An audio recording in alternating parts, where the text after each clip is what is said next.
No, Rubén, no, eso no lo podemos contar, Rubén. No me pidas que hablemos cómo desarrollar armas de destrucción masiva, tío. Pues vamos a ir a la cárcel. Que ya estamos en el aire, que estamos grabando.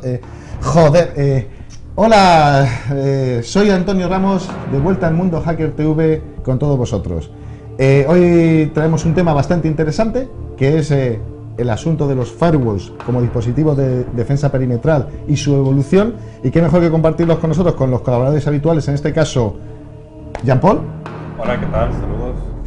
Tenemos una nueva estrella con nosotros, que es Juan Manuel. ¿Qué tal? Hola, muy buenas a todos. ¿Tú no eres el presentador de aquellos maravillosos cacharros de retroinformática? ¿Tú crees? ¿Ya? Venga. y qué mejor que para hablar de este tema traer a alguien con nosotros como invitado especial, en este caso a Ramiro, de Hack por Crack Original. Hola Ramiro, ¿qué tal? Hola, ¿qué tal? ¿Sabes? Y bueno, solo comentaros, más que nada para introducir a Ramiro, porque siempre ha sido un eterno referencia para nosotros Hack por Crack, que él es uno más conocido como Deathmaster, ¿no? Y eres uno de los autores de artículos de la tradicional Hack por Crack, ¿verdad? Sí, de la original. O sea, para aquellos alumnos y televidentes, sí. Aquí tenemos... El número uno. Te traerá recuerdos, Ramiro. El número uno, sí. Grandes recuerdos. Una buena época. Y bueno, recomendarla. La tenéis en internet en PDFs. Siempre las hemos recomendado. Descargarlas. Todavía mucho contenido es vigente y es de mucho interés. Y tenemos a Ramiro con nosotros para hablar de este tema. Y bueno, si vamos a introducirnos es cómo podríamos definir un firewall, ¿no? Como filtradores de paquetes tradicionales. ¿Alguien quiere comenzar? Definición de firewall. ¿Qué es un firewall para nosotros? Bueno, de la época de antaño, que el firewall siempre ha sido, bueno, de las primeras veces cuando crearon los ordenadores y descubrieron el sabotaje industrial, ¿no? Y era el hecho de que abrimos puertos y en ese puerto que está a la escucha un programa, escuchando ahí un servicio de telnet, un servicio de escritorio remoto. Y muchas veces cuando los ordenadores se conectaban en esas redes de internet, de esas primeras versiones de internet, cuando solo se conectaban hospitales y solo se conectaban instituciones militares, digamos, era todo más permisivo, sin restricciones. Pero llegaba un momento que, claro, tenían que descubrieron los hackers, ¿no? Oye, alguien está entrando a las redes. Claro, alguien está entrando a las redes y decían, pero ¿cómo hacen esto? Porque las redes en aquel entonces no tenían algo para filtrar los paquetes. Entonces, la primera cosa que hicieron fue crear en los firewalls una manera de poder filtrar, pero en base a lo que eran los servicios que se daban. En aquel entonces, solamente podían leer los paquetes TCP/IP y veían en las cabeceras de TCP a qué puerto se destinaba, y en base solamente a las cabeceras de TCP decían, mira, si va a todos los puertos se le niega y vamos a ir abriendo los servicios. Si yo tengo un servicio web, abro el puerto 80. Si tengo un servicio FTP, abro el puerto 21, ¿no? Ramiro, ¿alguna definición de esas que has preparado? No, ¿alguna que quisieras? Preparado no, hay un símil que me gusta bastante, que me comentó un profesor que tuve en la universidad, uno de los mejores que he tenido en la universidad. O sea, Enrique, un saludo desde aquí. Ramiro ha estudiado. Sí, he estudiado. Eso, siempre lo recomendamos. Sí, es bastante recomendable. Es un símil muy bueno porque el término cortafuegos viene de, digamos, el ambiente forestal. Los cortafuegos que sirven para que no se propaguen los incendios. Pero claro, la gente piensa que un cortafuegos tiene que tener una anchura mínima, porque evidentemente si no las llamas pueden saltar entre las ramas de los árboles y tal. Pero lo que no saben es que también tiene una anchura máxima, porque si... Pues yo no lo sabía, o sea, no se puede hacer tan grande como tú quieras. Es curioso, ¿no? Porque si tú separas demasiado la zona sin vegetación, lo que haces es que estás separando la flora y la fauna, no pueden cruzar, digamos, los animales, las semillas y este tipo de cosas, y lo que haces es fastidiar el ecosistema. En las redes igual, tú puedes tener un cortafuegos que es demasiado débil, digamos, es demasiado permisivo, pues al final eso es un colador, pero si haces un cortafuegos demasiado restrictivo, al final puedes tener problemas incluso de conectividad, no es usable, no puedes tener un cortafuegos que deniegue todo y ya está, pues entonces... Bueno, eso lo hablamos... Tienes red. Claro, eso lo hablamos siempre en seguridad, ¿no? Que el ordenador más seguro sería como ese que está en tu sótano, conectado a la red eléctrica de un generador con gasolina. Eso hay una cifra del autor del libro del Tao de seguridad en redes, no recuerdo ahora mismo el nombre, se puede buscar en internet, que decía que el único ordenador en el que él confiaba es uno que estaba desconectado de la red, apagado, encerrado en un búnker, rodeado de gas nervioso y vigilado por agentes de seguridad muy bien pagados. Súper seguro, efectivamente. Juanma, Claro. eso es lo que ¿quieres aportar algo más en la definición de firewall, el filtrado de paquetes? No, básicamente es lo que ha comentado Jan por hace un momentito. Era el filtrado clásico que se hacía antiguamente. Entonces se filtraban únicamente por direcciones IP, puertos, etcétera, y siempre hasta que llegó la siguiente versión, que era en base ya a estados de... Efectivamente, de claro, paquetes. efectivamente. Luego ya la evolución ha ido evolucionando hacia ver los estados de esos paquetes, ¿vale? Porque no es lo mismo el filtrar por una dirección IP o por un puerto hacia donde voy, sino que además el estado de ese paquete. Cuando me están haciendo unos ataques de, por ejemplo, cuando una denegación de servicio, Sí. ¿vale? Lo que me están haciendo todo el mundo es empezar a mandarme peticiones. Todo el mundo. Todo el mundo, efectivamente, todo el mundo. Sí, lo que está haciendo es empezar a mandarme multitud de paquetes de intentos de conexión a mi servidor, ¿vale? Entonces, ahora mismo ya los firewall lo que empiezan a ver es ese tipo de paquetes con el flag activado de conexión, ¿vale? Lo que va a hacer es que cuando empieza a haber muchos paquetes de ese estilo, empieza a rechazar esos paquetes, de tal manera que no me puedan establecer... Claro, o saturar el dispositivo de alguna manera. Descubrían que en la pila TCP/IP de ciertos ordenadores, por ejemplo, en Windows 95, 98, que tú le dabas como el que tenemos aquí. Ahora, ¿no? Este Millennium, es el Millennium. El más seguro. Efectivamente. Sí, el más seguro. Le dabas un paquete como, por ejemplo, con todos los estados en on, ¿no? Con todas las flags. el PSH, como el X más scan. Claro, como X más. Claro. Y se quedaba frito, ¿no? Efectivamente. Entonces tú le decías al firewall, mira, si el primer paquete que me está llegando tiene todos Todas los las flags activas. activas, pues entonces denégalo. O al revés, también, si es el primer paquete y no tiene el SYN activado, efectivamente. por ejemplo, también deniégalo. Entonces eso ya decía, no, este firewall es de Altamente última generación y va a ampliar todo. Último, sí. altamente capaz. Altamente capaz. Bien, Claro. disculpa, entonces bien, hemos definido un poquitín para los televidentes qué es un firewall y cómo han comenzado, y distingamos un poquitín entre firewall de usuario convencional que utiliza un profesional, no sé, un periodista, etcétera, y después firewall ya empresariales para proteger. Firewall de usuarios. Pues sobre todo suelen ser más software, que todo firewall tiene componente hardware, componente software, evidentemente se ejecuta sobre una plataforma y tiene una parte de software, pero los usuarios suelen utilizar los típicos cortafuegos personales, un software que se instala en tu ordenador, que normalmente gestiona aplicaciones más que sistemas de red. ¿Deseas que Firewall se conecte? Sí, no. Un usuario quizá no tiene los conocimientos. Y eso se lo instala porque usualmente Windows, por ejemplo, o Linux, tiene su propio firewall. Sí. Eso. Y inclusive los primeros firewalls que venían en Windows eran estos que decíamos, ¿no? Simplemente en base a puertos, tú le decías puerto 80. Claro, pero un usuario no lo Efectivamente. entiende, porque un usuario se está Claro. intentando acceder a esta IP remota si sabe lo que es una IP, Claro. con el puerto 4350, no le dice nada. Necesita saber qué es lo que se está intentando conectar, digamos. Para los profesionales, por supuesto, pues es otro... No, el problema que teníamos antes, yo me acuerdo cuando yo me trataba de conectar, no sé, como a redes P2P o a juegos de counter. Y todo el problema era... Caza. Claro, Y no podía. Claro, y no podía. No podía. ¿Y cuál era el problema? Yo buscando como loco en internet, ¿no? Tenías que ir buscando cuáles eran el puerto o los puertos Exactamente. que podría estar utilizando. Entonces, manejar ese tipo de firewall a nivel de usuario, inclusive si no conocía un IP, menos conocía un puerto, menos sabía que había un lugar que tú podías habilitar estas Y entradas. lo que se hacía era deshabilitabas el firewall. Claro. Hoy en día, de todas maneras, va efectivamente. cambiando. La gente sabe lo que es un puerto para poder redirigir los puertos del emule. Entonces, la manera de navegar a un usuario... Exactamente, eso. No, porque aparecían los foros más comunes, de ADC la ayuda, ¿no?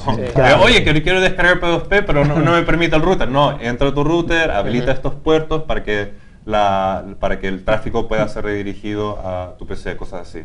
Lo que pasa es que efectivamente, como el usuario no podía identificar qué es un puerto, hasta el día de hoy yo estoy seguro que no saben qué es un puerto. Ellos sí saben, sin embargo, qué es Firefox. Desea que Efectivamente. Firefox salga Claro, a internet. Es que Claro, ya es, acepto. claro, ya es más un firewall con la aplicación, es la aplicación. El firewall te pregunta, esta aplicación está intentando acceder. Entonces el usuario así sabe lo que es una aplicación, Claro. sabe que es el Firefox, sabe que es el emule, sabe que es Claro, el... y ese- Efectivamente, entonces ahí ya sí... potente troyano está saliendo sobre el acepto. Bueno, luego está el problema de los servicios genéricos. SVT Host quiere conectarse. Exacto, ¿Qué es esto? Claro, pero ahí está el problema. O sea, cuando los usuarios, de la misma manera que no conocen un puerto, hay muchos procesos hoy en día que tampoco vas a saber tú Claro. qué son.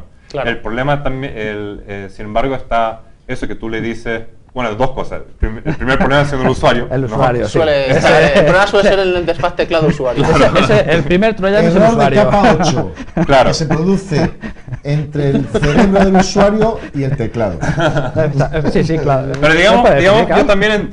yo también entiendo los usuarios, porque la verdad tú, a la primera vez que tú descargas uno de estos firewalls más avanzados como SonAlarm en Windows o Little Snitch No, eso es en- una guerra, eso es una en guerra Mac, para un usuario. pero la primera semana que vas a estar utilizándolo, vas a estar pensando, ¿qué es esta aplicación? ¿De verdad quiero conectarme? Y hasta vas a gastar tiempo en Google buscando a Buscando dónde va, cosas. etcétera, Claro. y vas a seguir generando tu regla. Hasta el día de hoy yo con Little Snitch, que es el programa de Mac que te va diciendo cada vez que se conecta algo, no te va diciendo, ¿quieres que se conecte este puerto? Y tú le vas diciendo sí o sí no. Empezó así de pequeño mi lista, es así de 1600 grande después de reglas. 2 Claro. días. No, no, me cuesta. Sí, 1600 reglas lleva ya en el firewall. Sí, claro. Sí, Entonces, es que, claro, en eso de Tiene más repente- reglas que puertos. Claro, Sí, no. es que hay muchos procesos por debajo que están ejecutándose. Entonces, al final, sí, un Firefox cualquiera se ve lo que es, pero todos los procesos que hay por detrás, al final, yo creo que el usuario siempre aceptar. El usuario tiene un objetivo. Yo quiero hacer aceptar esto. y no preguntar. Si, Claro. si me pregunta y no puedo hacer lo que yo quiero, le voy a decir que sí. Y si ya puedo, Claro. estaba bien. El problema es eso, que la gente, Claro. por ejemplo, decía Firefox, sí, Firefox que haga todo lo que quiera Lo que y nunca quiera. me preguntas más. Y el problema está este protocolo que en vez de por puertos, ¿no? En las aplicaciones ven el identificador como del hilo del programa. Y en base a eso, era una característica que se llamaban los modems, se llaman UPnP. El Sí. Windows también, Sí. Universal Sí. Plug and Play, Sí. ¿no? Y como que habría muchos huecos de seguridad. En Linux nunca se implementó justamente porque decían, mira, el problema es que hay troyanos que, por ejemplo, se instalan y cuando se instalan son muy, no sé si decir genios o ociosos, ¿vale? Pero gastan inyectan. su tiempo para como programar que los troyanos tomen la identidad o la identidad O se del hilo de inyecten otro al- proceso. efectivamente, ¿no? o se Claro. inyectan al proceso en sí. Claro, Claro. entonces cuando ellos quieren salir al servidor, por ejemplo, no sé, el cliente se quiere conectar al Podmaster, por ejemplo, se conectará utilizando el hilo de Firefox, que es el primero que todos dicen que sí, Que sí, acepta ese es y el todo y primero. nunca más me pregunte. Y Firefox se conecta, pero se conecta a puertos no estándar, ¿no? Pero Y ese es el problema. Eso no pasa Claro. en Internet Explorer, ¿no? No. Sí, bueno, Pero yo por pienso que eso eso se creo que- utiliza para descargar Firefox. Efectivamente. por eso me quedé Sí. Internet Explorer aquí. Bien, ahora, Juanma, ¿y qué sería entonces ya? Lo hemos visto como usuarios, ¿no? Y los problemas que muchas veces tienen los usuarios. Pero ya a nivel empresarial esto es algo más serio, ¿no? Claro. ¿Qué tipo de cosas ya se trabaja a nivel empresarial? Claro, ¿sabes? claro, a nivel empresarial ya estamos hablando que la mayoría de las veces son dispositivos de hardware, ¿vale? Son dispositivos de tipo appliance, en los cuales va embebido tanto el hardware como todo el sistema operativo del dispositivo, son bastante más cerrados el software y tiene una capacidad de proceso muy superior a la que puede llegar a tener un PC para que atiendan todas las peticiones de una red corporativa, vaya, más o menos grande o que podamos llegar a tener, ¿vale? Eso sí están ya más enfocados a nivel de paquete, ahí ya no hablamos casi tanto de aplicaciones, ¿vale? Hay un firewall tradicional, ¿vale? Estamos hablando inicialmente a nivel de firewall tradicional. Sí, ahí es donde estamos, en IP change. Efectivamente, entonces ahí ya entramos más en tema lo que son paquetes, de filtrado de paquetes, puertos, estados del paquete, sí. etcétera, más Pero que con lo que es inspección aplicaciones. profunda hablas.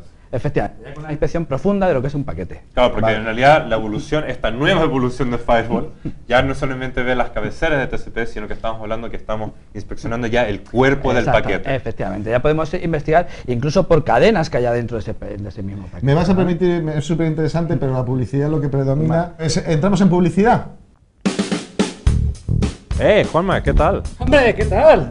¿Dónde has estado liado? Uy, con internet me ha abierto los ojos a un nuevo mundo. ¿No? Hombre, es que he estado con las redes sociales y en cada una de las redes sociales me he creado una cuenta como si fuese universitario. No te imaginas cómo todas las cachorritas están dispuestas a darte su foto con un truco tan sencillo. Mira, si es que estás flipando además con esto de tenerlo en el smartphone, que así. Mira esta putita como está de buena, tío. ¡Pero si esta es mi hija!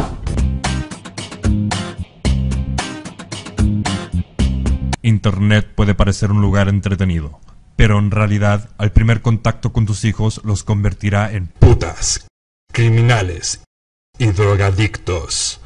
Aleja a tus hijos de Internet. Protege a tu familia. Este ha sido un mensaje de la Asociación de Padres Preocupados para la Abolición de Internet y Tecnología en Nuestras Vidas. Hoy día Internet, mañana el teléfono. Bueno, pues lo que sí me gustaría es, ya que estamos de vuelta de publicidad, es algunos términos que parecen a lo mejor muy normales, pero para que la gente entienda, o los televidentes, que ya lo pueden saber, que es, por ejemplo, términos como denegar o dropear un paquete. ¿Sabes? Vamos a ir aceptar el paquete, denegarlo, nothing, etcétera.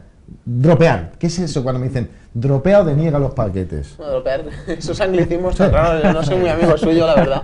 Pero bueno, del inglés drop, digamos, denegar un paquete simplemente... Eso es inglés.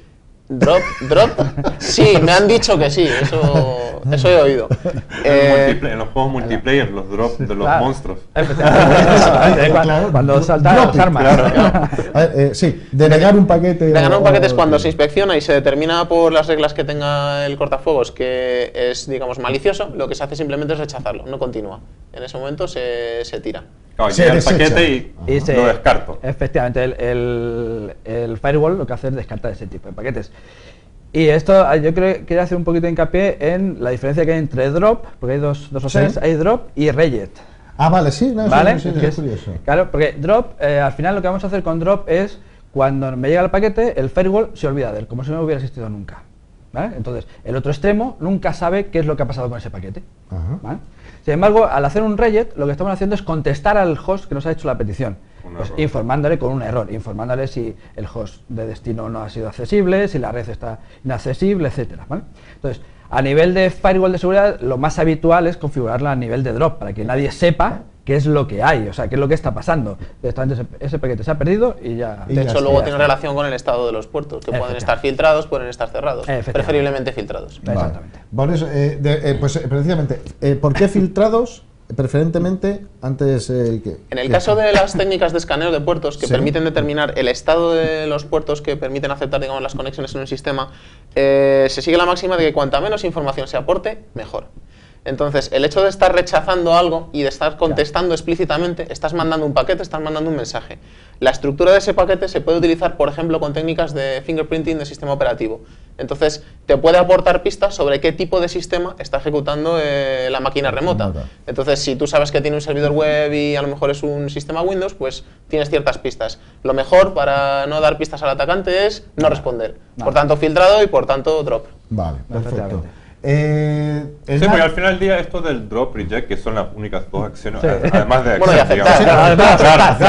la complejidad, la funcionalidad va a ser que las reglas internas, nos estamos diciendo que antes solamente en base de puertos, después de estado, después de una inspección profunda del paquete, al final es simplemente la complejidad de reglas y decisiones que yo puedo hacer para decir sí o no. ¿No? Efectivamente. Claro, porque en realidad los ataques, y esto es lo que ha ido ocurriendo con los firewalls y se nota mucho en los firewalls empresariales, que el firewall empresarial ya es de verdad toda una solución contenida dentro de un solo producto, ¿no? Estos famosos dispositivos, los UTM, Unified Threat Management, la gestión de amenazas unificada, ¿no? O firewall multifuncional. Claro, donde en realidad en uno de los programas de Mundo Hacker hace mucho tiempo habíamos hablado de, por ejemplo, Untangle, ¿no? Que es un proyecto más de open source que contenía, que ya el firewall de por sí hoy en día ya tienen que contener, los firewalls como Checkpoint, Pix ya tienen el IDS por debajo, antivirus, o sea, cuando anti-spam, pero en realidad es lo interesante lo que hacen, como por ejemplo Checkpoint, me parece que era que agarraba como el paquete, si es sospechoso por algún motivo en su motor de correlación o en su inteligencia interna, manda el paquete al servidor de antivirus y el antivirus dice que es malicioso, entonces él lo dropea, digamos, o lo hace reject, o lo que Claro, es que hay que aprovechar que tenemos ahí un dispositivo que está entre el mundo, que es Internet, y nuestra red. Entonces, es un dispositivo que está entre medias. Entonces, todo va a pasar por ahí. Pero ahí está, lo que pasa es que como es un cuello de botella, ya hablándolo ya a nivel de diseño y cómo atacarlo, por ejemplo. O sea, a nivel de usuario, ¿no? Decíamos que la manera de atacar los firewalls específicamente era hacer que tu troyano, digamos, se esconda como un programa, que hoy en día los traen Bifrost, todo esto te lo traen, ni siquiera tengo que programarlo yo, ya viene como una característica del troyano. Y configurables. Pero en las empresas, para atacar las falencias que tienen más que nada los firewalls, obviamente los puertos transparentes, pero ya como es una inspección profunda, la manera que ya prefieren atacar a los firewalls, ¿no?, es directamente contra las capacidades físicas que tienen nada más. O sea, Claro, ya empezar a darle ataques como Esos estilo de serían negación de ataques servicios. contra Claro. firewalls empresariales, etcétera. Pero antes sí me Claro. gustaría, para que la gente tenga un poquitín la arquitectura que hay detrás de todo esto, sabemos que los firewalls se ponen en estas IPs públicas que tenemos, bueno, inicialmente estamos hablando de ellos, cara a Internet, y se establece una cosa que se llaman las DMZs, las zonas desmilitarizadas. Ramiro, ¿quieres saber qué entendemos por DMZ para la gente? Primero la anécdota, como siempre, de dónde viene el término de DMZ. La zona desmilitarizada es una franja de territorio que hay separando las dos Coreas, que son dos territorios que siguen en guerra desde la época de la guerra de Corea, solamente digamos están en una especie de tregua, y esa es una zona en la que no puede haber agresiones en teoría. Entonces, el término zona desmilitarizada suena bien, suena como a zona no violenta, pero realmente es una de las zonas más peligrosas del planeta. Ahí se dan hostias todos. Entonces, Claro. ahí si pones un pie te va a caer. La pregunta es de dónde. Efectivamente, nunca se sabe. Entonces, en seguridad informática se hace un símil. La zona desmilitarizada es una zona que está separada de la red interna. Nosotros tenemos Internet por un lado, está protegido en firewall, y luego tenemos una zona especial que está separada de la red interna de nuestra empresa, nuestra institución, en la que exponemos los servicios que queremos que sean accesibles desde fuera. Eso. Sea y- nuestra página web, no servidores Ejemplo. DNS o FTPs. Sí, servidores etcétera. típicos, correo, web, ese tipo de cosas. Y aquí una arquitectura normal sería, si tú tienes tu zona desmilitarizada, joder, que si os dais cuenta que en el mundo hacker se aprende también geografía e historia, ¿eh? Esto de Corea me gustó. Es, normalmente una arquitectura aconsejable, o que se utiliza mucho, es el tener un primer firewall, ¿no? Cara a Internet totalmente, que podríamos llamarle, bueno, en algunos sitios lo llaman bastión o de contención, depende del término como lo usen, Sí. pero ¿qué es, para que la gente bueno, escuche, ¿qué es un firewall bastión y uno de contención? ¿Cómo podríamos interpretarlo? Pues básicamente las arquitecturas a nivel de firewall, una arquitectura de lo más seguro es tener un firewall bastión, que es el que está presente, el que se va a pegar todas las tortas que con el recibe internet, todas las hostias. el que se va a llevar siempre, ¿vale? Entonces, a ese firewall es el que está directamente presentado contra internet. Entonces todo el mundo va a intentar ir a por él, ¿vale? Toda la gente, cuando se hacen ataques, van a ir a traer. Una vez que se pasa ese firewall, entraríamos en la zona DMZ, en la DMZ, donde podríamos ya tener nuestros servidores públicos, donde estamos publicando, y luego, para tener otro nivel de seguridad, es montar otro firewall que ya hace de puente entre mi DMZ y mi red Internet, interna. que sería Exactamente. el bastión. Exacto, que sería el de contención. Ya, El contención. el de Perdón, sí, el bastión y de ya, contención, etcétera. sí, ya, ahora- ya sería el firewall de contención, el cual ya es otro nivel de seguridad. Claro, que se porque en pone. realidad lo que se El- pretende en la arquitectura es como ir segmentando lo más posible Claro. las redes, ¿no? Claro. De tal Entonces, manera que si yo- una muralla cae, siempre Sí. hay otra muralla Claro. de contención última, la última Claro, respuesta. claro, porque Exactamente. y lo que Es- segmentan obviamente es la red interna de la DMZ y la DMZ de Internet. Y en la DMZ, usualmente también, dependiendo de cómo diseñan la arquitectura, pueden tener hasta los servidores que son como Apache, Tomcat, etcétera. Y por debajo segmentado con otro firewall entre medio, las bases de datos, Exacto. los directorios, etcétera. Efectivamente. Además, yo habitualmente suelo recomendar que los distintos firewalls que podamos llegar a tener separando distintas zonas, distintos.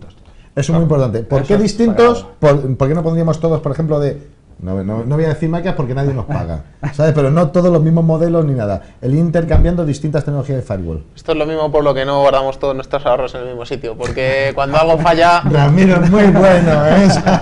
cuando algo falla, si nosotros tenemos todos los cortafuegos idénticos, si algún atacante es capaz de descubrir una manera de tumbarnos uno, nos puede tumbar todos. Claro.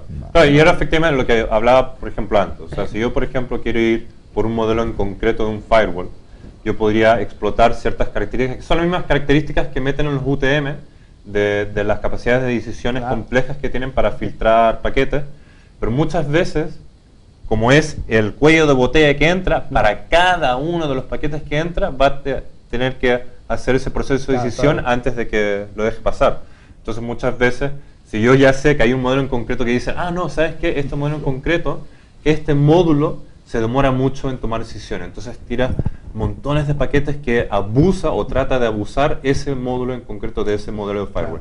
Y de repente, claro, si falla ese, entonces tendrás que dejarlo silenciosamente morir para que pasen los paquetes por si quieres mantener disponibilidad de los servicios y tendrás que tener algo detrás. Ah, pues El mismo.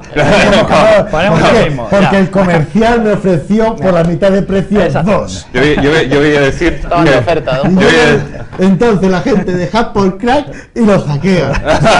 En su lado.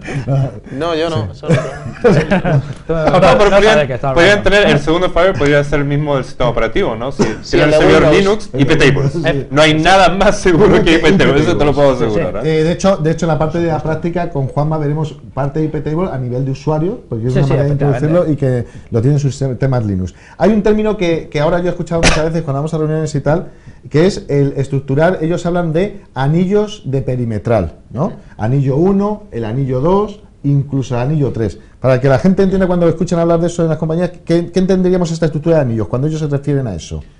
Pues lo que estábamos comentando antes un poco, cuando nosotros tenemos un primer cortafuegos, digamos, que filtra la mayoría de los ataques, luego tenemos la DMZ, luego tenemos la red interna, pues digamos tendríamos un anillo. O sea, es los niveles, por hacer un símil como las distintas murallas que podría tener una fortaleza medieval. Pues en este caso igual, nosotros tenemos un anillo primero que es el que se está llevando todas las leches, que tenemos, digamos, la zona desmilitarizada con los juegos bastión y tal, y luego podemos tener otro anillo, como comentaba antes, pues quizás servidores de bases de datos, quizás tal.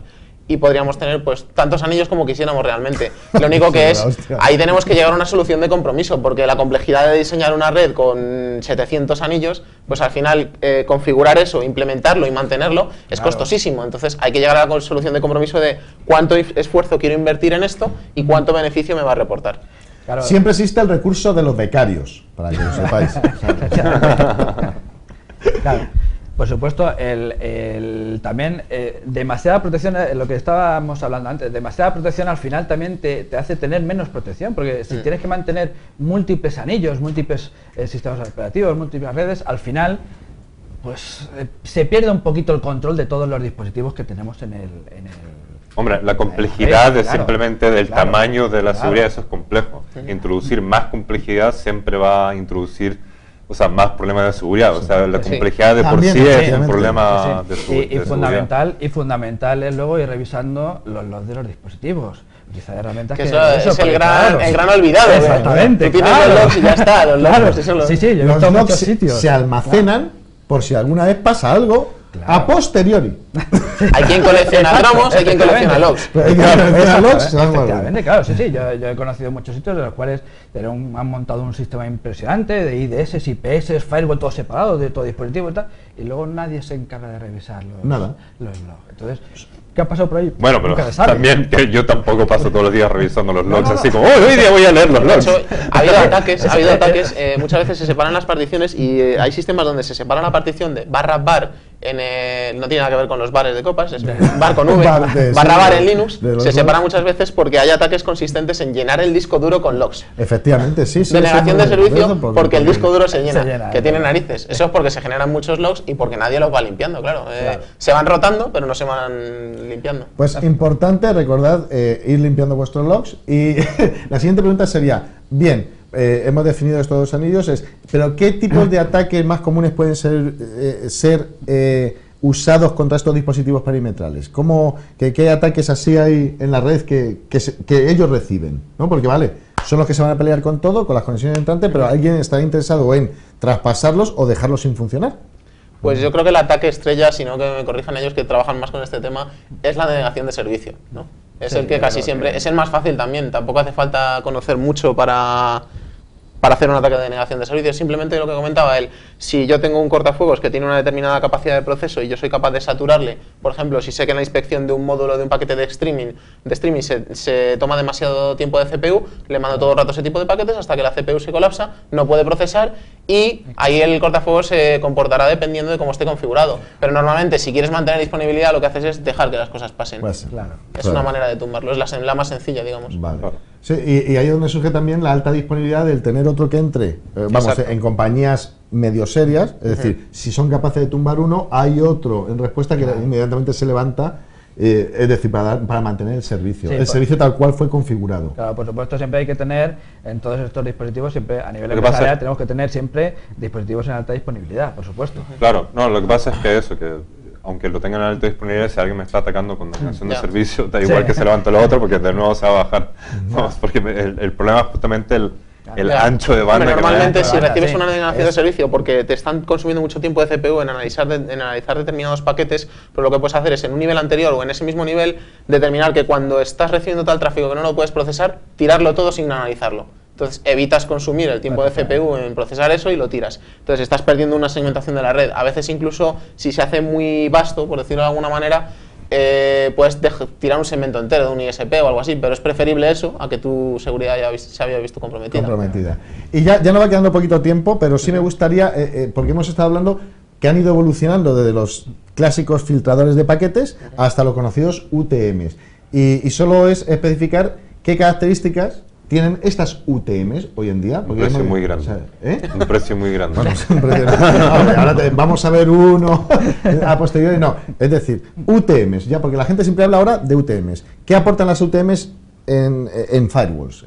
¿Qué característica les hace llamarse UTMs? Pues sobre todo, digamos, la unificación, que de ahí viene una de sus siglas, del acrónimo, y es que conjugan varias tecnologías, porque en un UTM realmente tenemos un cortafuegos, pero tenemos inspección de paquetes, pero tenemos también sistemas de detección de intrusos, sistemas de protección ante ataques, anti-phishing, anti-spam, antivirus. En realidad, la mayoría de los fabricantes ya han puesto, genéricamente hablando, todos ya tienen casi las mismas características. Lo que pasa es que la manera que se diferencian es cómo juegan cada uno con ellos, dependiendo de cuál es su característica estrella, digamos, ¿no? Algunos dirán, no, nuestro módulo de inteligencia heurística es mejor que la de este otro, pero nuestras firmas es mucho más grande. O el antivirus que hayamos incorporado en nuestro módulo es tal, ¿no? Tiempo, etcétera, claro. ¿Quieres ahí aportar algo antes de que vayamos ya terminando y dejando de aburrir a la gente? A nivel de UTM, abundar un poquito en el tema. Sí, al final es un dispositivo que tenemos entre el mundo y nosotros, y claro, vamos a aprovechar y meter ahí todos los servicios, la mayoría de los servicios que podamos. Por supuesto, tenéis un dispositivo ya que soporten bastante capacidad de proceso, y por supuesto, ya que estamos unificando todo, alta disponibilidad. Eso como consejo sagrado, alta disponibilidad, porque al final va a ser la puerta de entrada y de salida de nuestra red. Y va a ser el antitodo de todo, ¿sabes? También que sepan los televidentes que en verdad en estas UTMs no todos los módulos son de obligada instalación. O sea, tú puedes decir, yo solo quiero tener IDS y Firewall, y trabajas con los módulos de IDS y Firewall. Pero eso, que la ventaja más grande de tener el UTM es que yo tengo múltiples funcionalidades, ¿no? Que me cabes en todo en un solo compartimento de rack. Realmente me ocupa este espacio, y ese espacio me está ya dando una solución de que si lo comprase individualmente, cada uno me tomaría una unidad en el rack. De hecho, las UTMs originales eran como así. Claro. Claro, pero al final eran varios equipos conectados entre sí. Pues muy bien, pues la verdad que el tiempo se ha agotado, la verdad que se pasa súper deprisa, ¿eh? Sí. Antes de irnos, no voy a dejar a Ramiro que deje de firmarme esta otra revista, que fue su primer taller de criptografía. Veremos el primer número del taller de criptografía. Efectivamente, de Hack por Crack, y no te vas sin firmármela, ¿sabes? Y que veas que está usada, que me ha servido en muchos aeropuertos, y échame una firmita pues en cualquier donde sitio. Quieras, en el artículo mismo. En el artículo tuyo, en el Python no. Claro. Aquí empieza. Ahí. Aquí está. A ver. O sea, aquí todo vehículo paga peaje. Muchas gracias. Ya, ahora podemos estafarlo con la firma, ¿no? Nadie ha dicho que esta sea la mía. Pues nada, primero agradecerte tu estar con nosotros, Ramiro. Gracias a vosotros. Despedirnos de nuestros colaboradores habituales, Jean-Paul. Hasta luego, Happy Hacking. Con Juanma, que se ha colado del programa de aquellos maravillosos cacharros retroinformática, ya lo veréis. Juanma. Sí, efectivamente, hasta luego, y otro día vende de Cupa. Y a vosotros, despedirme de vosotros y dejar paso a la siguiente sección, que es Bienvenido al Mundo Real. Welcome to the real world. Pues estamos de vuelta en Welcome to the Real World, y en este caso estamos con el compañero Juanma. ¿Qué tal, Juanma? Muy buenas. Aquí. Otra vez por aquí. ¿Tú no eres el tipo ese de aquellos maravillosos cacharros de retroinformática? Venga, vamos a decir la verdad, sí. No. Y lo que queremos, la práctica que nos trae Juanma es sobre IP tables, que en todas las versiones de Linux lo tendréis, y ver cómo podemos configurar pequeñas reglas del firewall para evitar cosas que suceden o que no queramos que sucedan. irnos al Messenger, conectarnos a determinadas páginas web, etcétera. Pues introducenos un poquitín qué es lo que nos has traído así para iniciar a la gente a IP Tables. Sí, efectivamente. Hace un rato hemos estado hablando de los firewall, que podíamos tener firewall a nivel de software, a nivel de hardware. Ajá. Y en este caso vamos a hablar de un firewall que viene en todos los genéricos, en todos los sistemas Linux, que se llama IP Tables. Vale. Que nos va a permitir hacer filtrado de paquetes y un poquito más. No solo el filtrado de paquetes tradicional, de puerto y... El puerto destino, dirección IP, etcétera, sino que un poquito más, a nivel de protocolo, a nivel de textos, etcétera. Perfecto. Primera práctica. Entonces, a ver, ¿qué es lo que primera querías práctica, evitar? ¿Qué queremos evitar habitualmente con esto? Pues a nivel empresarial, pues hombre, una cosa muy típica es no dejar a los usuarios que se hagan al Messenger. Que menos. O sea, el Messenger es algo fundamental en las empresas. Efectivamente. Es parte de la productividad. Claro, sabes que el Messenger, todo el día estamos ahí liados con el Messenger. Vale, pues, entonces implementaríamos, ahora se supone que podemos navegar porque nuestro firewall no está activado. Efectivamente. Podríamos conectarnos a Messenger. Efectivamente. Ahora mismo si abrimos una conexión al Messenger, podríamos ver... No mires la palco, que si no luego... Sí, no, ya está, la estoy grabando. Y estamos haciendo login al Messenger y acabamos de entrar en el Messenger. Eso es lo que me pasa a mí siempre en la oficina. Yo siempre puedo entrar. Siempre podemos entrar. Bien. Efectivamente, pues claro, obviamente en un entorno empresarial, pues esto sería lo primero que vamos a filtrar. ¿Vale? Y eso en modo de IP Tables, ¿cómo lo haríamos? ¿Cuál sería la regla para comentarla que tendríamos que Efectivamente, ¿cuál sería la regla? Pues vamos a ver, si te parece, un fichero que hemos preparado, un script, donde tenemos todas las reglas que hemos configurado en este caso. ¿Vale? Para IP Tables. Para IP Tables, sí. Hemos puesto, en este caso, para hacer la práctica un poquito más simplificada, hemos puesto una regla que sea aceptar por defecto, una regla por defecto aceptar, ¿vale? Para que sea más sencillo. Se acepta todo, efectivamente. Va en contra de deny all, de niega todo y eso, pero bueno. Efectivamente, pero para aprender es lo más rápido y lo más sencillo. Entonces, claro, lo habitual es decir siempre drop por defecto, ¿vale? En este caso vamos a aceptar todo y vamos a ir solamente filtrando aquello que queremos filtrar, ¿vale? Para que los usuarios no puedan salir. Vale. Perfecto. Entonces, dentro de todas mis reglas, siempre las reglas de IP Tables siempre funcionan de la misma manera. Hago un patrón del paquete que quiero filtrar, ¿vale? Sí. Y luego le digo qué quiero hacer con ese paquete. Vale. ¿Qué es lo que quiero hacer? Vale. Entonces, en el caso de Messenger, claro, concretamente podemos utilizar un par de técnicas. De hecho, aquí hemos puesto las dos para que se vean perfectamente. ¿Vale? Vale. La primera que vamos a ver es esta línea de aquí. Vale. Perfecto. Esta línea de aquí, ¿vale? Que esto es un firewall un poquito más avanzado, ¿vale? Es una técnica un poquito más avanzada. Lo que estamos mirando es dentro del paquete del Messenger, lo que estamos viendo es una cadena dentro de ese paquete. Y sabemos que desde la posición 51 a la posición 56 de la cabecera TCP está la cadena ver. Vale. Entonces lo que vamos a hacer es filtrar por esa cadena. Si vemos que un paquete va saliendo y en ese paquete aparece la palabra ver, que es típica, ya sería este es un paquete de Messenger. Efectivamente. Y además que es protocolo TCP, estoy viendo, ¿no? Exactamente, es un protocolo de tipo TCP. Ajá. Y contiene la cadena ver entre esas posiciones. Con el módulo string de IP Tables. Exactamente. Perfecto. Y además lo refuerzas y lo reforzamos con un clásico filtrado de puertos, ¿vale? Como en este caso sabemos que el Messenger va por el puerto 1863. Entonces, en esta regla lo que te digo es todo aquello que vaya por el protocolo TCP al puerto cuyo puerto destino sea el 1863, vamos a hacer un drop. Vale. Drop, nos acordamos, drop es olvidarnos del paquete. Podemos poner o drop o reject. Vale. En este caso hemos elegido drop. Cuanto menos información demos, muchísimo mejor. Bien. Entonces ahora lo activas, ¿no? Efectivamente. Vamos a activar este filtro. Ese filtro, perfecto. Y el efecto que tendrá es, como tenemos muy bien clasificado cómo se comporta el Messenger, lo hemos podido implementar en IP Table y al lanzarse esto, el firewall va a impedir que salga. Vamos a verlo, porque esto ya os animo a practicar en casa. Vale. Hemos lanzado el script. Aquí al final nos ha aparecido una lista de todas las reglas que tenemos. ¿Vale? Y estamos viendo que tenemos las dos reglas que hemos establecido nosotros. Bien. Vale. Ahora, si hacemos lo mismo que hemos hecho antes, arrancamos ir al Messenger. En Messenger. Vamos a ver. Pues en este caso... Ahora aquí esto se queda indefinidamente. ¿Por qué se queda indefinidamente? Porque estoy haciendo un drop del paquete. Messenger al final no sabe qué es lo que está sucediendo, está mandando paquetes y mi firewall lo que está haciendo es descartarlos. Si hiciera un rejet, probablemente Messenger ya me daría, dependiendo de la aplicación, me daría un mensaje de error, no se puede conectar con el servidor, etcétera. Al final sus conexiones de red o contacte con la administrador. Bien, efectivamente. práctica 1 conseguida. Es una aplicación iptables que está en toda la distribución de Linux, como has dicho, y lo hemos utilizado para imposibilitar que la gente salga a Messenger. Y veamos otra más, porque ya sabes que el tiempo siempre es escueto. Sí, efectivamente. ¿Cuál sería la siguiente que te gustaría? Vale, pues una regla interesante. Efectivamente, lo que he hecho ahora mismo ha sido borrar todas las reglas para dejarlo todo otra vez en blanco. Vale. Y otra clásica pues es filtrar a un servidor web. ¿Vale? Que no podemos acceder a un servidor web, es otra... La pornografía. Por ejemplo, efectivamente, a cualquier... Claro, el periódico. Exactamente.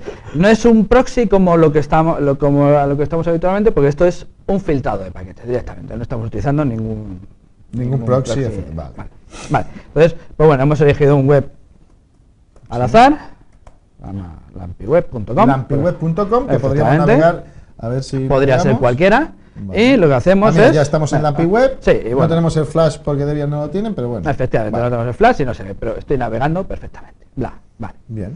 Entonces, ahora, cuando yo cojo el script, vamos a comentar un poco la sentencia. La sentencia la tenemos aquí. Esta es muy sencilla, porque además nos permite, iptables, nos permite dar nombres de servidor web. Ya no me tengo que acordar de la dirección IP. Ya él se va a encargar de hacerme la traslación entre el nombre, DNS y la dirección IP. Ah, vale, perfecto. ¿Vale? Es un avance, vamos, es bastante cómodo. Sí. Efectivamente, entonces aquí lo que estamos diciendo es todo lo que vaya de salida, ¿vale? Cuyo destino sea la página web. La página web con este nombre de DNS y cuyo puerto destino sea el 80, vamos a hacer en este caso un rejet. ¿Vale? En vez de hacer un drop, hacemos un rejet. Con lo cual, lo que vamos a hacer es informar al origen que ese servidor que no se puede llegar a ese host. Perfecto. Pues lánzalo y vemos que esta práctica y concluimos con ello. A ver, arrancamos el script para que arranque. Se ejecutan todas las reglas de iptables. Efectivamente, y si nos fijamos por aquí, ya vemos que no tenemos todos los... Esta sería la regla. Ajá. Y que vemos que ya no tenemos nombre, que lo que estamos teniendo aquí ya son direcciones IPs, ¿vale? Porque a la hora de cargar... Exactamente, a la hora de cargar el script me está haciendo resolución de nombres de DNS a la dirección IP. Y ahora intentamos navegar a la API web. Efectivamente. Y debe ser un fracaso. Y deberíamos fracasar. O sea, se acabó el periódico y la pornografía en la empresa. Efectivamente. Y déjame ver, ahí. ¿Te imaginas que ahora navegamos? y efectivamente, no. Efectivamente, no ya podemos estar aquí, pues eso, un ratito, porque está el protocolo TCP/IP está intentando, efectivamente está haciendo reintentos y luego cuando llegue su tiempo de timeout, pues ya nos saldrá un mensajito de error al usuario. Pues mirad, aquí vamos a dejar esta práctica porque quiero saltar a otra de interés que traemos. Es interesante que investiguéis en iptable, habéis visto que no es difícil, hay muchos manuales para aprender a hacer las reglas y vuestros scripts, y podría hacer un buen bastionado de vuestro propio servidor Linux en casa o vuestro propio PDC Linux en casa. Juanma, agradecerte tu tiempo por la práctica. Espero nos veamos en tu programa de televisión. Nos veremos por allí. Que nos invites como te hemos invitado a nosotros. A vosotros, por supuesto. Y a vosotros os veo ahora con la siguiente práctica. Y bueno, y estamos en la segunda práctica que traemos en la sección de Welcome to the Real World. Vamos a hablar sobre criptografía. No es quizá el tema de firewall, pero nos ha parecido muy interesante, y con nosotros Ramiro, para contarnos, tú eres el que escribe para Hack por Crack, ¿verdad? Sí, creo que sí, que ese soy yo. No sabía si eras tú, era yo, pero... Bien, pues él nos ha querido traer algo interesante que nos ha gustado, y quizá de pasos a futuros mundo hackers sobre criptografía. ¿Qué vamos a ver, Ramiro? Pues vamos a ver una práctica sobre cómo manejamos unidades cifradas virtuales. Que, bueno, como su nombre indica, es una unidad virtual, es como si utilizamos un fichero ISO para emular una unidad física, y en este caso cifrados. Para eso vamos a utilizar un software que se llama TrueCrypt, es software libre, multiplataforma, está disponible para Windows, Mac, Linux, y vamos a ver cómo funciona esto. Generar esta unidad sería pues para guardar ahí datos, ficheros, etcétera, que están cifrados y no queremos que nadie acceda a ellos, ¿no? Muy recomendable, por ejemplo, para utilizarlo en memorias USB, porque llevamos muchos datos y bueno, ahí podemos llevar cualquier tipo de fichero, o fotos, o documentos, o lo que sea, y es recomendable la información de los pendrives que vaya cifrada porque es muy fácilmente perdible, se van quedando por ahí, se te queda en un ordenador, etcétera, etcétera. Se pierden, o nosotros sabemos tirar en los garajes con troyanos, pero... Sí.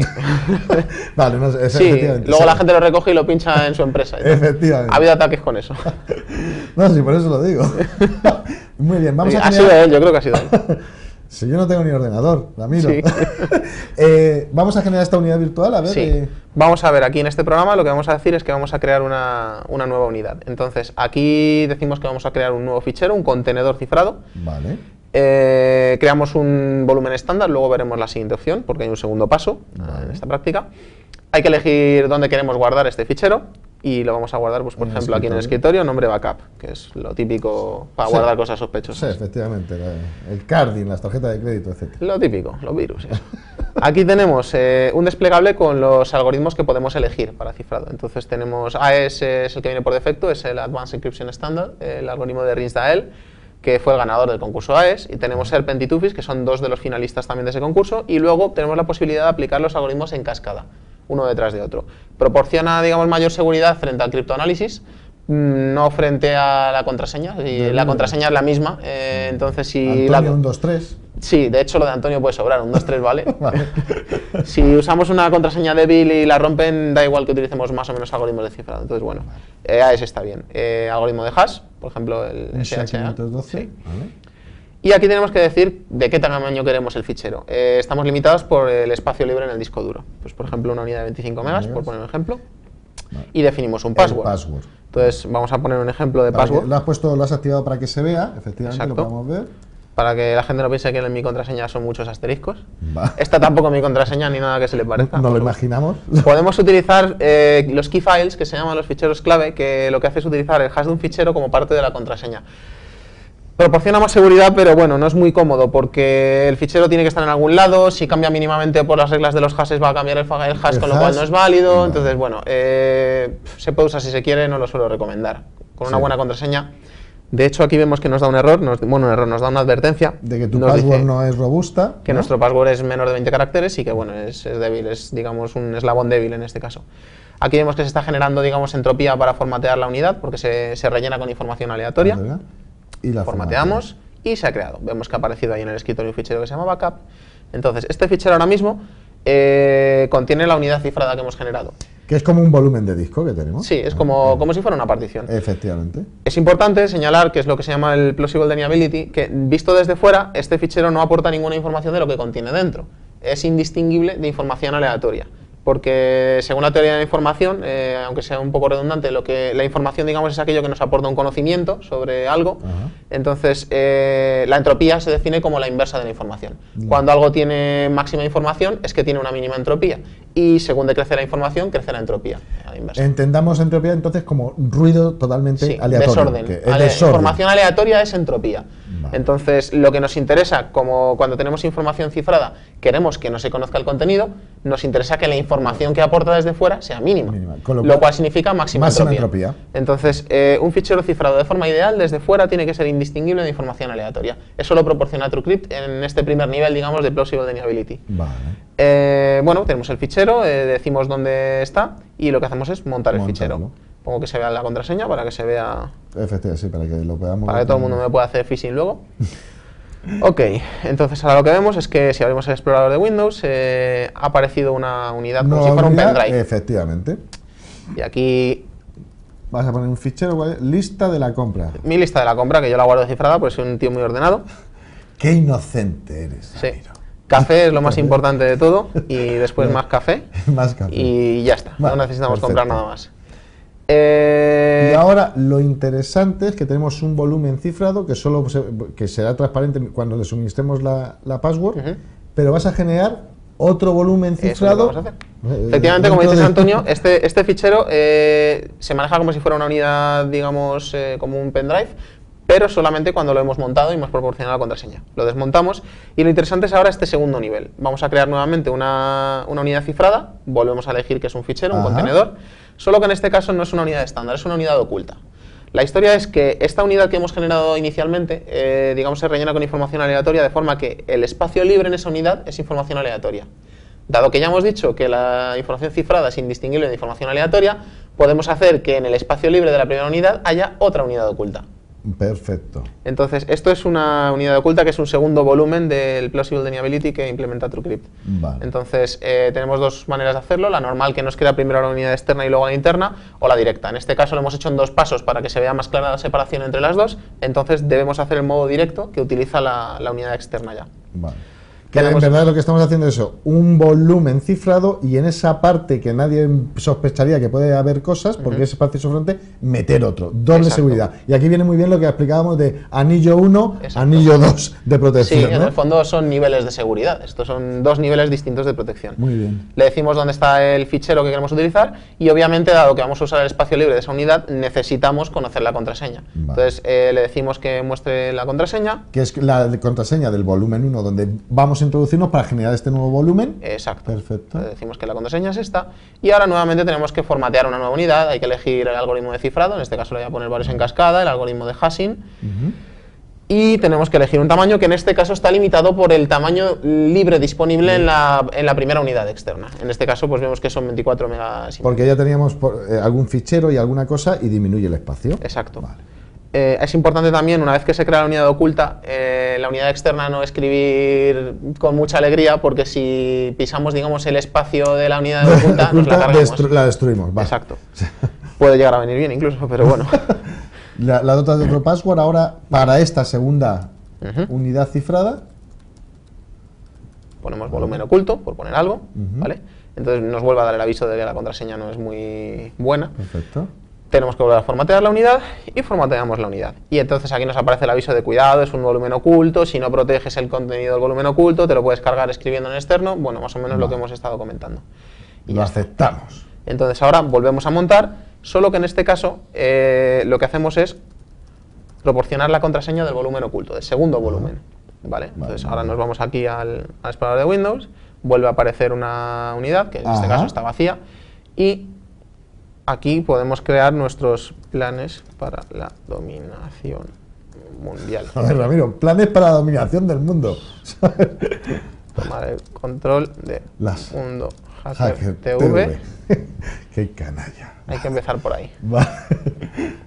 Entonces, ahora que tenemos nuestros planes para la dominación mundial a salvo, podemos Lo desmontarlo. desmontas. Y ahora aquí es donde viene la gracia. Tenemos un fichero. Esta es la conclusión, podemos La decir, conclusión, ¿no? Para sí, concluir. Ajá. para que se vea el ejemplo. Cuando yo voy a montarlo, dependiendo de la contraseña que proporcione, se montará uno u otro. El volumen externo, que podríamos llamar señuelo, o el volumen interno, que es, digamos, el que realmente está protegiendo información. ¿Cómo vas a conquistar el mundo?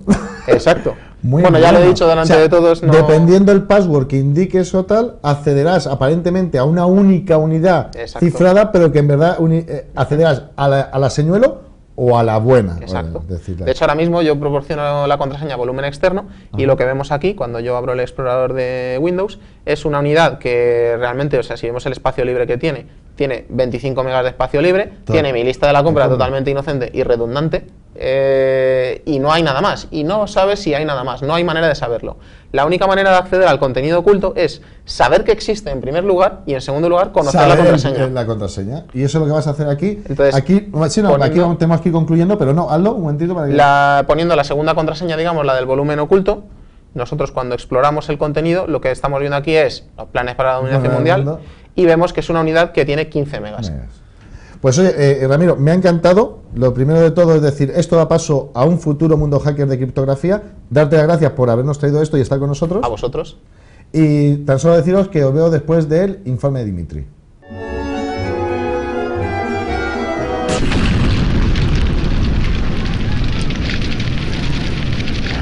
No logro de instalar este maldito programa. Voy a ver dónde está el software. Yes, we can exploit system.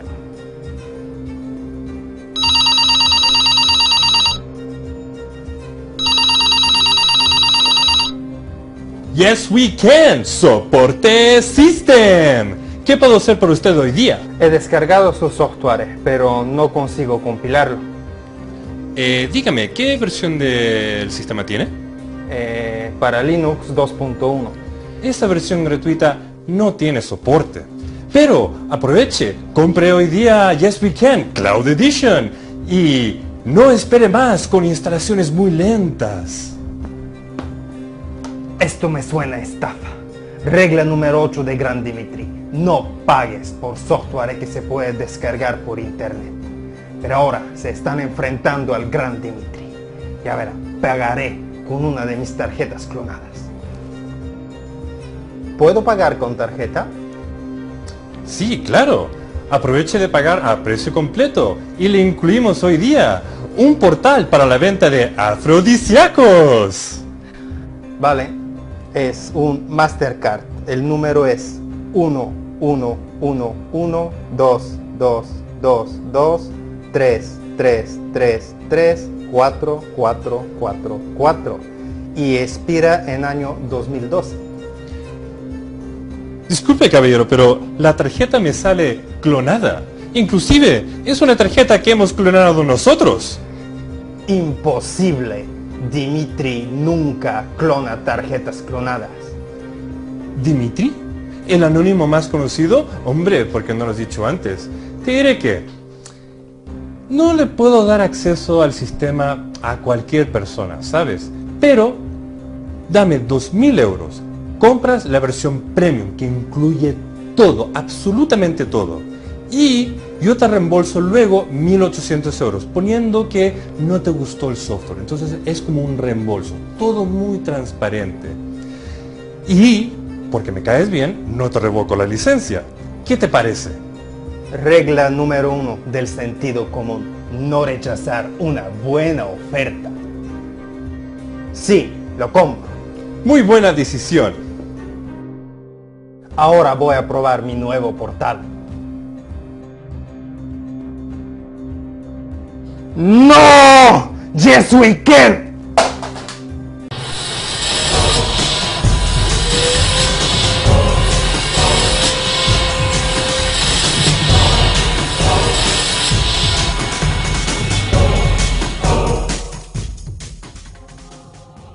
Pues nos encontramos en la sección de fábrica, en este caso de nuevo, gracias a Dios, con los amigos de Ultimate, con Hugo, que ya han estado en otros programas. Hola, Hugo. Hola, Antonio, encantado. Y los amigos de Fortinet. Hola, Rubén. Buenas, Antonio, encantado de estar aquí. Ya nos vemos, esta es la vez 250 que nos vemos. y lo importante o sea, de traer a Fortinet y Ultimate en este caso es que vamos a hablar de firewall perimetrales altamente capaces. Y sí me gustaría, una de las preguntas es cómo FortiGate, en este caso es el producto que vamos a tratar, cómo lo podemos enmarcar en el nicho de esta protección perimetral o firewall perimetrales. ¿Dónde? Básicamente tenemos dos enfoques.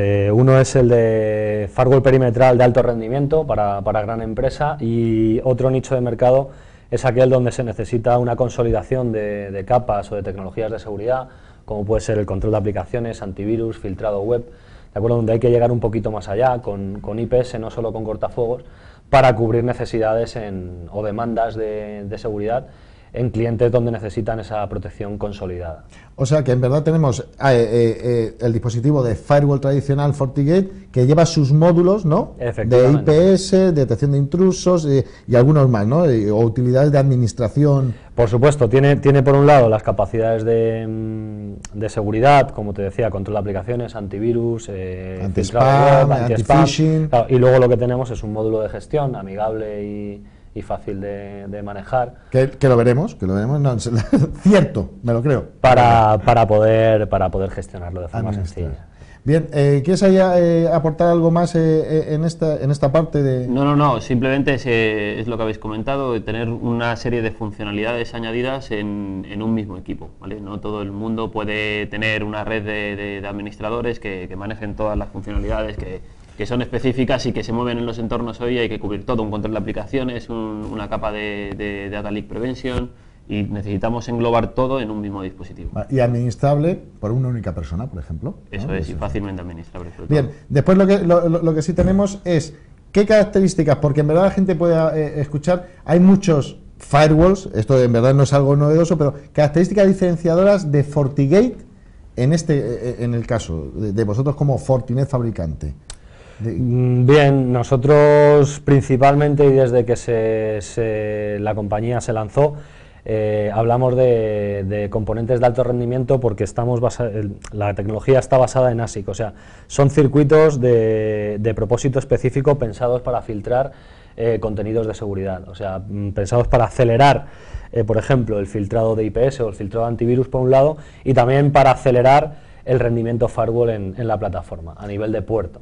O sea, lo que podemos decir en FortiGate, por ejemplo, a nivel de firewall, de cortafuegos, ¿sí?, es que si el puerto tiene conectividad de giga, o hoy en día ya incluso conectividad de 10G, es posible dar rendimiento de cortafuegos a giga o a 10G. O sea, un componente electrónico preparado para esto, que no es algo general de coger piezas de cualquier sitio, armar el dispositivo. Vale. No, está pensado para entornos puramente de seguridad y para ofrecer alto rendimiento. Vale, o sea, es muy importante porque no solo es la funcionalidad de firewall, sino la electrónica que ese fabricante integra dentro de estos dispositivos. Hugo, el hardware es importantísimo para realizar todas estas funcionalidades. Fortinet nace con la idea de ya no solamente necesitamos en el mercado un firewall, sino necesitamos tener una serie de adiciones para cubrir toda la seguridad o inseguridad que rodea nuestros entornos. Y Fortinet nace con la idea de UTM hace ya unos cuantos años atrás, en contraposición de muchos competidores donde no querían o les gustaba mucho la idea de hacer mucho en un mismo dispositivo. Fortinet lanza los firewalls UTMs en el mercado y bueno, pues hoy en día creemos que es un acierto la idea y todo el mundo vamos por el mismo camino. Sí, me gusta la idea de que no solo nos basamos en el software que permite todas las funcionalidades de un firewall, sino que lo estamos reforzando con una parte de electrónica de calidad, que es lo que te hace en verdad tener también dispositivos duraderos en el tiempo y capaces de resolver problemas. Ahí me gustaría, como hemos visto características, sí me gustaría ver cómo es de cómodo. Demos un paseíto a una consola de administración de un FortiGate. Bien, la consola de administración se basa en inicialmente... Disminuye disculpa, para amplificar, a ver si eso se puede bajar hacia abajo. Ahí. Perfecto, muéstralo ahí un momentito. Bien, la idea es tener un dashboard o un cuadro de mando amigable para de un vistazo, cuando el administrador se conecta a la plataforma, ver qué está pasando por un lado. En cuanto a la propia plataforma, ver el rendimiento que está ofreciendo, ver el consumo de recursos de la propia máquina, CPU, memoria, etcétera, y luego ver sobre todo lo que le interesa a nivel de tráfico que está gestionando. Al final pensemos que esta plataforma es un gateway, está pensado para meterse en el core de la red, a nivel perimetral, como tú bien decías antes, y al final es una plataforma que está cursando tráfico. A través de esta plataforma pasa tráfico que se está securizando. Bueno, pues qué caudal de tráfico está pasando, qué sesiones se están permitiendo, qué sesiones se están bloqueando, ¿de acuerdo? A nivel de dashboard, ¿qué está ocurriendo? O sea, la primera pantalla tiene que ser un poco, nada más acceder, ver qué está pasando en el entorno de un cliente. Vale, estos gráficos, el top sessions y tal, ¿esto se genera dinámicamente o va Es en tiempo real, claro. Es en tiempo real. Sí, digamos que en cuanto a qué información puede proveer el equipo, tenemos dos vertientes. Una es la de tiempo real, que lo basamos en dashboard o cuadro de mando, y luego la de logs puramente, que se pueden derivar a una tercera plataforma que es FortiAnalyzer o en el propio equipo, donde se pueden hacer búsquedas, se pueden sacar estadísticas o incluso se pueden generar informes. Informes, vale. Sí. Y por echar un vistazo aquí, Antonio... A esta funcionalidad por módulos o no. Claro, míralo. Aquí estarían los módulos, módulo cortafuegos, ¿de acuerdo? Pues ahí tenemos una serie de reglas. Que en verdad esta es la parte que el integrador tiene que configurar, ¿no? Entiendo que la gente que Ultimate enviáis a los proyectos y tal, pues ellos tienen la capacidad de detectar del cliente todas estas reglas que hay que integrar y es ir introduciéndolas como en un firewall tradicional, ¿no? A ver. Tal cual. Y luego el resto de módulos, pues por ejemplo, antivirus, IPS, filtrado web. Mira, llevo un DOS sensor de ataque, ¿no? De negación de... Anti-DOS. El motor de IPS se compone del IPS basado en firmas y también del antidenegación de servicios. Filtrado de email, DLP o Data Leak Prevention, como decía antes Hugo. ¿vale? O sea, estamos viendo que lleva el email filter de protección, ¿no? De toda la mensajería que te entra. Efectivamente. Y lo los DLP, que incluye así, que eso es el DLP sería así, la posibilidad de hacer, fíjate, hay una serie de plantillas predefinidas. Si el enfoque tradicional se basa en hacer que lo malo se quede fuera, los gusanos, los troyanos, los virus, este enfoque, digamos, técnicamente la idea es la misma, es subir a nivel de aplicación y analizar qué está pasando, pero el enfoque es diferente. El enfoque lo que hace es establecer una barrera en la que la información sensible y la información confidencial o valiosa de una compañía se quede dentro, no salga de la compañía a nivel perimetral. Vale, de ahí DLP, Data Loss Prevention o Data Leak Prevention, porque le han puesto 1000 nombres. Efectivamente. Prevención de fuga de informaciones. Pero que estemos viendo, me gusta la parte que es no solo la defensa perimetral de todo el ataque que podemos recibir, sino que ya hay módulos destinados a todo este tráfico para evitar que la fuga de datos. Sí, que tradicionalmente los firewall donde eran débiles eran todos los salientes, los permisivos. Claro, es aprovechar la funcionalidad de los firewall, como están en un punto estratégico de la red, son firewalls perimetrales, evitar el robo de información, o ya no pensar tampoco en el mal uso de manera malintencionada, sino de manera que se haga de manera inocente. Sí, o que a lo mejor alguien tenga un programita que, por ejemplo, envía números de tarjetas de crédito, porque se nos ha colado ahí, ¿no? Pues por lo menos poder detectarlo y decir, esto estamos enviando muchas tarjetas de crédito, vamos a cortarlo, o vamos a prevenir, o vamos a alertar de esto. ¿Algún otro modulito más de la consola central que las VPN se soporta tanto VPN IPsec, que es un enfoque más tradicional, o VPN SSL para tener acceso remoto desde los usuarios. Un usuario móvil con un portátil y un navegador se puede conectar a recursos internos de la compañía a través de este tipo de soluciones. Como un servidor VPN. Efectivamente. Y luego, Antonio, quería recalcar un par de características que vemos esenciales, sobre todo para los entornos grandes, para la gran empresa o entorno enterprise.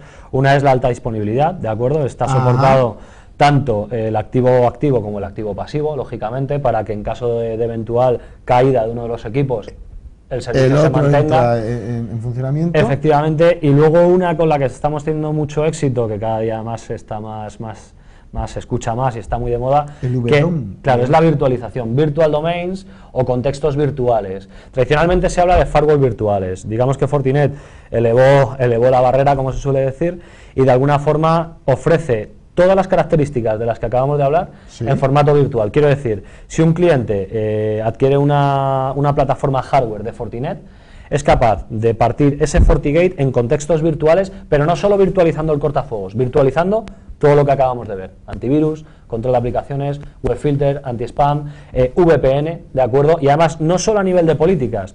Quiero decir, no solo los administradores podrán tener una serie de políticas diferenciadas en cada dominio virtual, sino que además los recursos que hay por debajo tampoco se comparten, o sea, son individualizados, la tabla de rutas, la tabla de RP, o sea, están segmentados como si estuviesen como si fueran, la idea a transmitir es un poco que son pequeños cortafuegos físicos distintos, pero realmente están dentro de una misma plataforma. Oye, pues, y la característica que se llama VDOM. Virtual Domain en inglés, VDOM para la jerga Fortinet. Vale, y en español, VDOM. VDOM o dominio virtual. Vale. Sí, pero no, es una característica, fíjate cómo han ido evolucionando, es decir, lo que hemos hablado en el programa es de los firewall tradicionales y ahora ya vemos esto de la virtualización en un único dispositivo, contenemos pequeños firewall para funciones específicas o segmentos de la compañía, etcétera.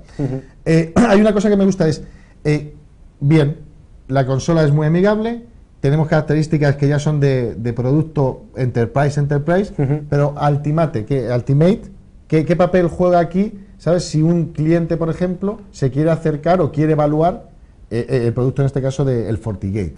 Sí, bueno, nosotros como distribuidores ofrecemos asesoramiento técnico y comercial en prácticamente todas las fases del proyecto. Podemos involucrarnos en la fase preventa del proyecto, intentando ayudar a nuestros partners en todo lo que sea posible, dimensionamiento de los equipos o generación de documentación para que les facilite la ayuda en los proyectos. Y luego un asesoramiento técnico en cuestión a ofertas, despliegue de los proyectos y que todo vaya al final al mismo puerto. Aquí somos todos un equipo y ponemos toda nuestra ayuda y departamentos especializados en Fortinet, pues a través de nuestra red de partners y todo lo que podamos hacer. De hecho, Ultimate, uno de sus principales cores de especializaciones con Fortinet y con FortiGate, ¿verdad? Eso me lo comentabas antes de entrar. Sí, Fortinet es producto estrella. Llevamos mucho tiempo trabajando con Fortinet, nos sentimos muy cómodos en la forma de trabajar y en el producto, y que creemos que es un producto de primer nivel. Y sobre todo lo que comentabais hace un momentito, destacar tres cosas importantes de Fortinet, o sea, lo que es un concepto global, un un hardware de propósito específico, de muy alto rendimiento, un sistema operativo que maneja este hardware y que te da una interfaz muy amigable para administrar todas estas funcionalidades, y un servicio de actualizaciones en tiempo real, lo que da un sistema muy completo y que nos hace pues llegar a muchísimos proyectos y abordarlos con la mejor herramienta posible. Sí. Si me permites ahí, Antonio, un apunte, es importante lo que remarcaba Hugo acerca de la red de actualizaciones. Eso es lo que te iba a preguntar. Tenemos una red global que se llama en Fortinet todo de Forti algo, pues esto es FortiGuard. FortiWeb, FortiMail, FortiBase. Pues esto es FortiGuard, que es la red global de servidores de actualizaciones de suscripciones de firmas para la parte de antivirus, de IPS. Hay una serie de recursos humanos que están trabajando continuamente en actualizar las bases de anti-spam, de recategorizar nuevas URLs, y el apunte que quería hacer, que tiene relevancia, es que no dependemos de ningún otro fabricante para el motor o las firmas de antivirus, para el IPS, o sea, absolutamente cualquier motor integrado en la plataforma FortiGate está gestionado, la arquitectura, la ingeniería, toda está hecha en Fortinet, más toda la parte de suscripciones y actualizaciones se mantiene en la casa, no dependemos de nadie. Vale, y entiendo que todos esos tipos de actualizaciones es algo transparente para el cliente. Es decir, cuando tú tienes funcionando un FortiGate, según se van produciendo las actualizaciones, él solo... No hace falta conocer la última vulnerabilidad, por ejemplo, el antivirus o el último virus que ha salido, para que tú tengas que poner algo en el firewall para poder protegerlo. Simplemente, sin que nadie interactúe, Fortinet Distribution Network es capaz de detectar un virus, insertártelo en el firewall para que estés protegido prácticamente. Y es transparente para la empresa o cliente, ¿vale? Hay una cosa, es el dimensionamiento, porque... bueno, quiero comentar que me parece interesante. No se trata de vender firewalls, sino de dotar a estos firewalls de unos valores añadidos, como que es lo que aporta Ultimate. Uno da la electrónica, la fabricación, el know-how, y alrededor de eso hay un asesoramiento a un partner que se protege, a un cliente que se le asesora y se le dimensiona en el proyecto, que es un valor agregado importantísimo en desarrollar proyectos, en este caso de seguridad perimetral, ¿sabes? Pero eso sí me gustaría notarlo, porque no se trata de ver un firewall y adquirir un firewall. Se trata de tener un ente integrado total que te lleva desde el principio hasta el fin, ¿vale? Y lo que sí me gustaría es, porque hay gente que nos escucha, y yo lo he visto en algunos de los posts y tal, pues que son pequeñas empresas. Entonces muchas veces queremos traer que hay dimensionamiento para todo. No sé cómo es en FortiGate, no lo sé, cómo es la gama de productos. Bueno, el lineal de Fortinet es amplio y cubre todas las necesidades de todos los clientes. O sea, hay firewalls para muy pequeñitas empresas, o incluso firewalls para 5 usuarios, por dimensionarlo de alguna forma. Aquí no hay ningún licenciamiento por usuario. Así que es el dispositivo tal, se adecua a ti. Y oye, creemos que para el rendimiento de tu negocio este es el firewall idóneo. Pueden ser para una empresa de 5 empleados o para una de 5.000. Vale, o sea, cubrimos todos los segmentos. Y para saber eso, ¿qué sería? ¿Visitar la página de Ultimate o la página? Hay muchas formas. Puedes visitar la página de Ultimate, puedes visitar la página de Fortinet, te puedes leer todos los datasets del mundo, o puedes pedirnos el asesoramiento que te comentábamos, sin ningún tipo de responsabilidad por parte de nadie, y nosotros te aconsejamos. Oye, creemos que este es el firewall idóneo, tenemos experiencia en esto, y este es para tus circunstancias, pues creemos que este es el mejor firewall que puedes tener. Vale, de la gama que tenemos, este es el que se ajusta precisamente a lo que me estás diciendo, ¿no?